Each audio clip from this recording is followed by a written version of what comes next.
Hi, Sports Psych. This is Matt Kubley for Unit 6. So I took that test and I scored a 25, which didn't necessarily surprise me. I'm usually pretty good about listening, so the overall score doesn't surprise me.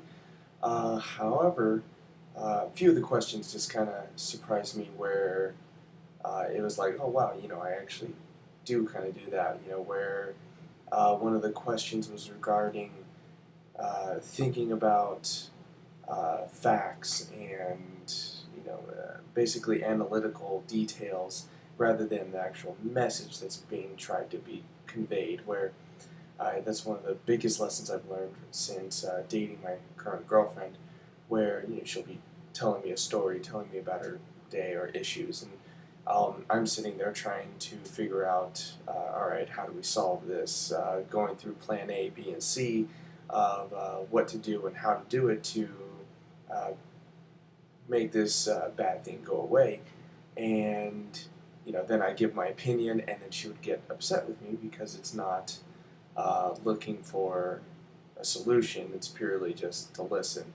And so I believe I've gotten better with that, but I still do find myself, listening for the details and basically trying to come up with a solution for the problem rather than just listening to the problem. Um, so my listening strengths are, I'm very good at listening. I can sit there and pay attention to a person for a good amount of time, and I'm very interested in what they have to say. And my listening challenges would be, again, just kind of listening to the message rather than an analytical problem that must be solved. Um, how I can improve my listening skill components. Definitely just trying to catch myself doing it.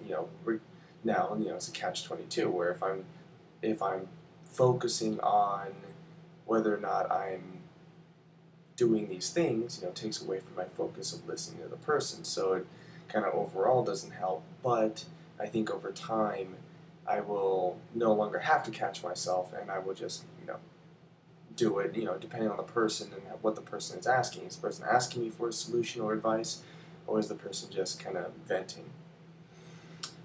So the Bible verse that I'm most related to was James 1:19. Always be more willing to listen than to speak. Keep control of your anger, especially in these highly charged political times. Um, I really try to not get angry. It's other people who get so passionately angry about these things. And I just try to have a rational conversation. However, people get uh, passionate about these things, and I always try to listen to the full argument uh, before chiming in. And I definitely try not to get angry or even any kind of emotional about any of these things because it really, at the end of the day, doesn't matter to me. And I'll apply. So improve my listening skills with that Bible verse. Again, it's not a problem that I'm going to be able to solve. Let's say you take the politics, for example. I'm some random guy who coaches for CLU and works for the Rams. I'm not going to have any say with foreign policy or economics. I'm not even trained in that. I'm a psych major from Cal Lutheran. So I wouldn't I wouldn't care enough really to get angry or anything. So I just stay focused on what the person's saying and just have a lighthearted debate. Um, and how I'll do it, again, just through practice of catching myself. Am I feeling anger right now? Okay, let's take a deep breath, relax, and just try to keep emotion out of it and just have a good conversation. All right, thanks.